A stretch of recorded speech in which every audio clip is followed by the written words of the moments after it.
Well, it's the end of another year. 2009 is just about over with. And as I sit here contemplating what to do with my 100th video, and I feel like there's a clock ticking down, almost as if I have to get it out while it's still 2009. And I hear people talking about the end of the year like it's some big deal.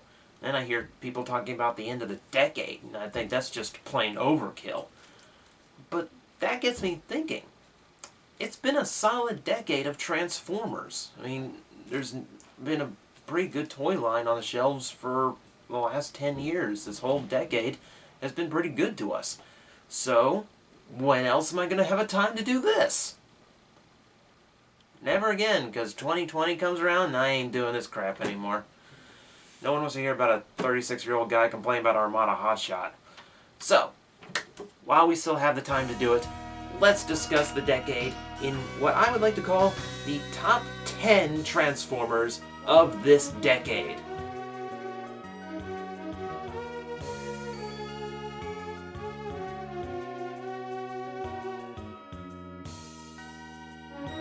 Now let's get a few things out of the way first. First off, this is just the stuff I own here. So if you're a fan of Masterpiece Grimlock, and I know it's a phenomenal toy, or the Alternity line, you're going to be disappointed in the list because, to be frank, I can't afford expensive figures out of Japan right now. And of course, it's just opinion. This is just my personal feelings on the top 10. And it's based on my own personal criteria, how much fun I have with the toy. Features, details, paint, articulation, everything's taken into account and balanced out a little bit until I find what really makes these toys stand out. And keep in mind, this ain't easy for me to knock all these toys, over 1,000, down into 10. So you'll forgive me if I leave a few out. But for now, this is my list. Let's get started.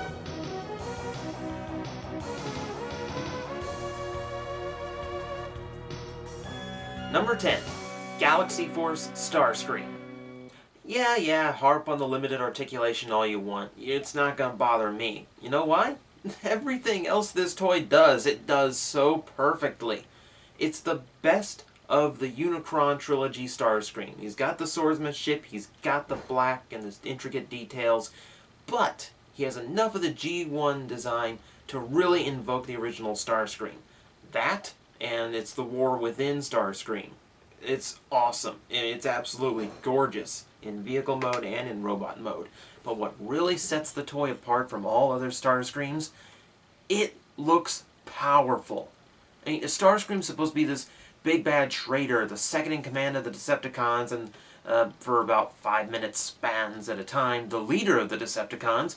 He needs to be a believable villain. And this really has the imposing stature that he always needed. He looks powerful. He looks like he could take command. And he's a viable threat as a villain onto himself.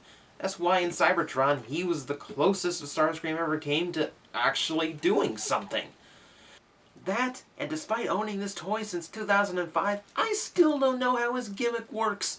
I don't know how that these arms can be in any position that you can possibly put them in, and both swords still flick out when you insert the key. That's just an awesome gimmick in my opinion. It's unintrusive, and it still works beautifully. It is, all around, a very fun toy, which is the most important factor in my judging. It's fun. And if you don't believe me, check out his eBay prices sometime. Galaxy Force Starscream, proving you don't have to make something gigantic to make it cool.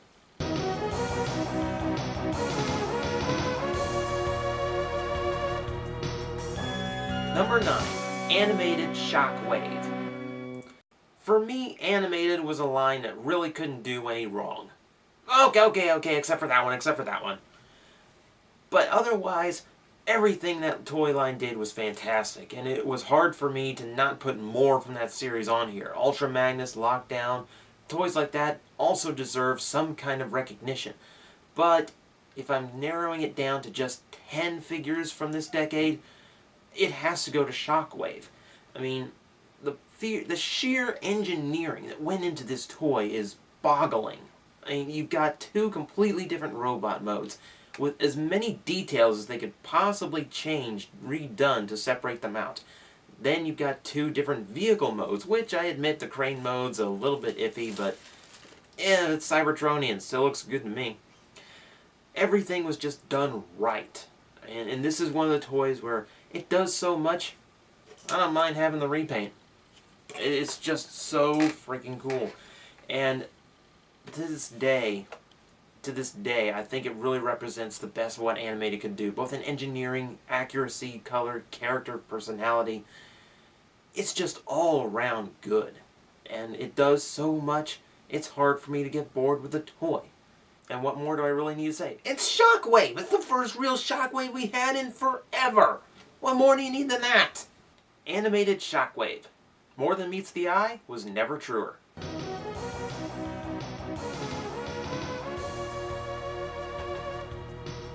Number 8.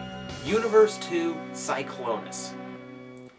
Let's face it, there was not a fanboy with a clean set of underwear when they found out that this toy would be in the 25th anniversary lineup. I mean, it's everything we ever wanted classics to do. This is one of the characters that got so much attention in the old cartoon we remember so fondly as this utter badass. And his toy looked ridiculous! I mean, aside from not wanting to pay for the G1 toy when it looked that inaccurate, look at it! But this thing just does everything right. Everyone I know that's played with this thing has thought it was just absolutely amazing, and I'm inclined to agree. The vehicle mode transformation is fairly unique with the splitting leg thing, and it doesn't hinder the articulation in the knees, and you've got the Target Master. How cool was it when you found out he came with a Target Master? And what a nice Target Master, too. It does everything it needs to do, and it does it all well.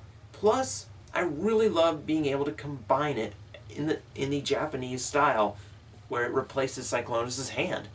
I didn't even know I wanted that feature until they actually gave it to us, so bravo! That was awesome of you, Hasbro, thank you! Universe Cyclonus. Sometimes it just takes 23 years to get it right.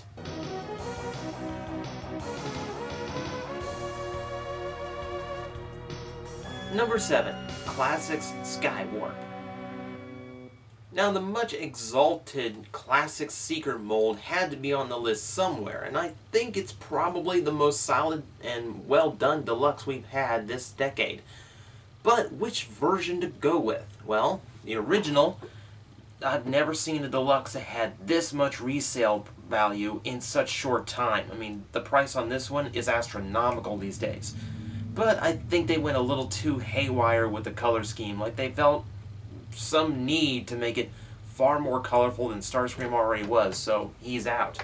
Okay, what about the Universe version, where it was strictly a G1 paint job? Well, again, nice, but this is a reimagined Starscream after all, so it doesn't feel right to have it completely G1. I mean, it's not bad, it's a great deco, but then again, you've also got to consider by that time the mold had been used so much that it was hard to get one where everything was nice and tight and nothing was wrong with it. So, yeah, this one was out too. So what does that leave us with? Well, let's face it, Skywarp is just the coolest of them all. The paint work on this thing is spectacular. It takes the G1 deco and sleeks it down, modernizes it. It doesn't feel the need to throw on pointless colors just to make him look more dazzling for the kids. It's just the right amount of brand new with old school. And in vehicle mode or robot mode, all the details are spot on, and it's just everything you picture as a modern Seeker toy. And let's face it, this was the toy that made you buy some useless white Optimus Prime repaint just to get the deluxe. Even if you had to pawn off the Ultra Magnus for, what, $10 just to make the set worth it to you. Yeah, I'm sure a few of you are probably regretting that little decision right now, aren't you? Classic Skywarp. Let's face it, no matter what mold it is, purple and black just looks nice on a Seeker.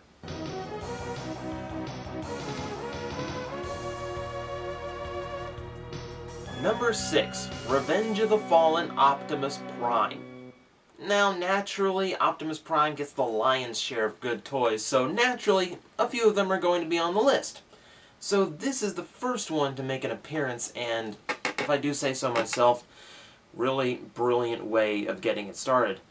The accuracy to the movie is shocking. I didn't think anything could create that movie look as a toy accurately, but wow, they did a phenomenal job on it. The vehicle mode is perfect, the robot mode is so much better than the '07 one, and the detailing and the complexity is incredible.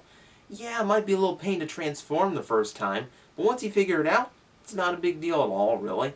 And it just stands up as a really well-engineered toy and an awesome version of the movie Prime. What's more, it combines with Jetfire, as you can see here, which is a great little bonus. Even if you don't like how the combination looks, it's still an extra feature, and the fact that it doesn't sacrifice much in robot mode in order to have that feature, that's really, really cool.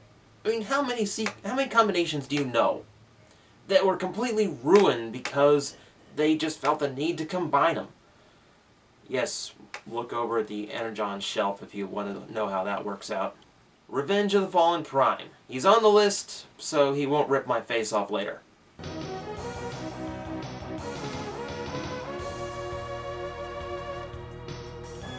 Number 5. Human Alliance Bumblebee. I fought really hard against this temptation to include an alternator on this list. Not that they're subpar toys, they're phenomenal, but a lot of them just had some limited articulation, and honestly, they're not the toy I pick up when I just feel like goofing around with a Transformer. They're a little too complicated, and I'm always a little too afraid of breaking them with how thin some of the parts are. But this one is a different story. It's everything that an alternator is, plus it is so much more. Aside from being the first movie Bumblebee that I can honestly say looks genuinely like the one in the movie, it does everything that you would expect it to. The cannon arm, the flip down head, all the little hidden weapons, everything is done well. And the fact that it's a little tiny playset for the Sam figure just wraps the whole thing up so nicely. And they do interact very well. I'm quite impressed and quite pleased with how the toy line came out. Now, Bumblebee kind of spoiled us. To be frank, I don't think any Human Alliance toy since then has quite lived up to him. But, granted, there are not many out yet, so fingers crossed. Let's hope for the best. And like Revenge of the Fallen Prime, this toy does what I think is really impressive. It manages to make one of the movie designs come to life accurately. That's a lot, considering how complex those designs are. And more importantly, the toy is fun on a level that just reminds me of when I was a kid, opening up and goofing with my first Transformer. It just feels right. And that's just something you can't really explain in a review or a video. You just have to take my word for it. Human Alliance Bumblebee. Really, why didn't they just do this one first again?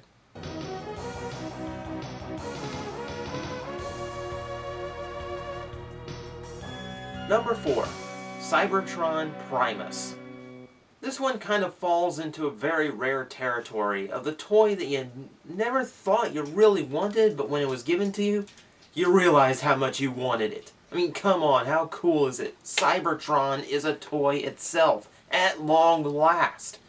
And whoever thought that Primus, a concept they came up with for the comic books that never appeared in any medium before, would get a toy, and much less such a spectacular one.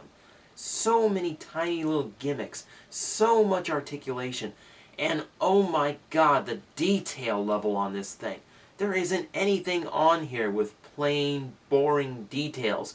It's all incredibly sculpted and painted, and it's just an absolute masterpiece of a toy.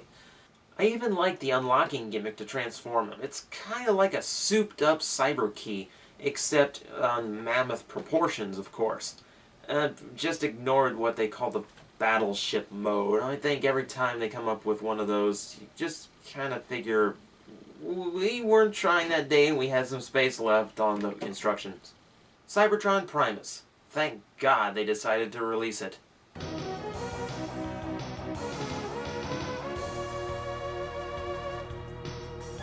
Number 3, Masterpiece Convoy.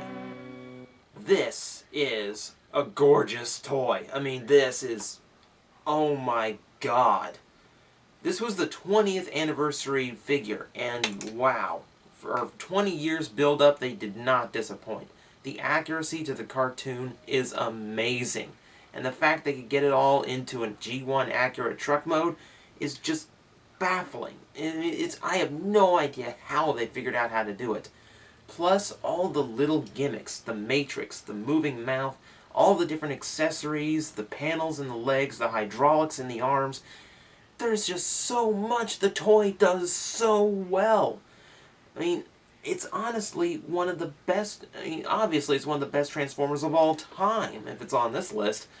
But the only reason it's as low as number 3 is, well, its diecast makes it a little awkward to play with, and quite frankly, I'm scared to move around a $100 toy.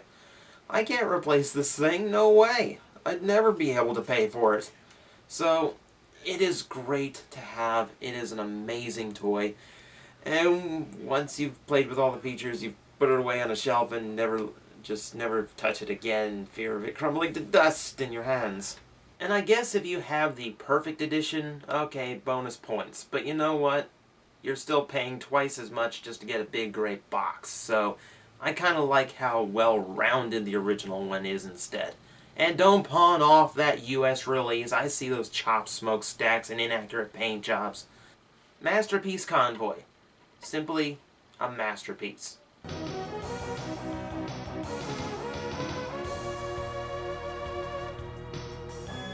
Number 2, Armada Unicron. Oh, where would I be without the Armada line? Honestly, I probably wouldn't be on YouTube anymore, that's for sure. Yeah, it gave us a lot of duds and things that looked like it came out of play school, but you know what? I think it was all worth it for this pot of gold at the end of the rainbow. Unicron was everything we were hoping for 16 years. Wow, that's a long time to wait for one toy. But Unicron finally got it, and while it had to go through some upgrades in order to fit in with Armada, it still had so much of what made it awesome in G1. It is everything we ever wanted in the Unicron toy. An awesome planet mode, incredibly huge robot mode. It had the wings, it had the horns, it had everything. And it had so many little gimmicks between missiles and minicon ports and hiding places and lights and big giant chest missile thing. It was just incredible. Everything about it was just, really. 16 years is a lot of anticipation for a toy. And this thing did not disappoint. I mean, after the fiasco that was Supreme Cheetor, did you ever think you'd ever pay $50 for a Transformer again? Well, they made you do it. Armada Unicron, the most awesome bit of evil ever made into plastic. Okay, you're number 2 on the list. Will you spare the planet now? And the number 1 Transformer of the last decade is Armada Hotshot. Whoa, whoa, whoa, what? What? Okay, who put that up there? Who put that title card up? Who was it? Answer me, who?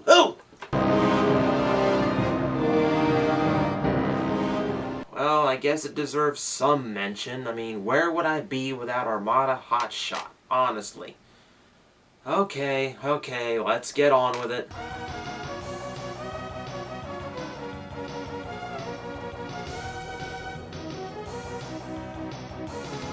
And the number 1 Transformer of the last 10 years is Cybertron Optimus Prime.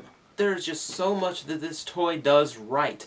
I mean, you've got an incredibly cool looking vehicle mode, an awesome robot mode that invokes power. I mean, this is one of the primes that I'm convinced he's the leader of an army. Unlike some other primes I could mention. And his super mode does something that I think all the ones previous to him kind of failed in doing. I mean, all the way back until Power Master Optimus Prime, who was also one that did it right. It invoked the original form. I mean, you look at Energon and Armada Prime, the two modes don't look anything like each other. It's like they completely threw out the Optimus Prime design and just slapped on whatever they wanted instead.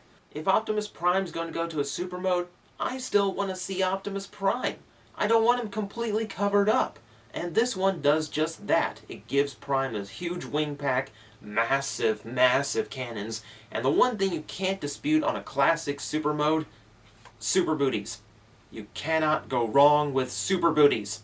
That and the toy has so many options. I mean, you've got a good amount of articulation, you've got an incredibly detailed toy. You've got all these little gimmicks. He's got an old school handgun. He's got the missile launcher. He's got all of the little effects that modern day Transformers come with. And none of them really impede the toy in any way. You've also got little tiny details like the Matrix Annex, which completely opens up the right way, and the Matrix is even removable. Oh, and that's not enough? How about play options? Well, okay, we got this really cool fire truck mode. Oh, what, you want a more G1 accurate thing? Okay, let's take the back off. Now it's a semi-truck. Oh, you want to go even old school. You don't like that little mouth in the front. Okay, well, flip the switch up and you've got the faceplate. No problem there at all, right? I mean, it just does so many little things right. And the combinations, I mean, say what you want about Leo Breaker, I still think it's awesome to have this just big smash crap up arm hook onto him. And I even like the Sonic Bomber combination, or Wings, Saber, whichever one you particularly own. Like Revenge of the Fallen Prime, I like that it can combine with a toy without really sacrificing anything to do it. That's a great little feature to me. So that is my top 10 toys of the decade, and let the debating begin, because I know not a one of you out there actually agrees with this list. But I think it's pretty solid. I don't think you can deny that any of those toys were anything but awesome. And, yeah, I gotta admit, 1,036 toys, and this is still my favorite. I just can't help it. And as for you people who are complaining about City Commander not being on there, he's not a real Transformer. I'm sorry to break it to you. I'm sure a lot of you have little complaints like that, but you know what? That's why this is just a little bit of opinion, alright? This is just me having fun. So, we say goodbye to 2009, and I thank you for watching through all 100 videos I've posted so far. Here's to 2010, another solid decade for Transformers, and who knows, maybe I will actually review some of the things that you've been waiting for me to review for, oh, I don't know, the last year and a half or so. Hint, hint. Keep watching. It's going to be fun.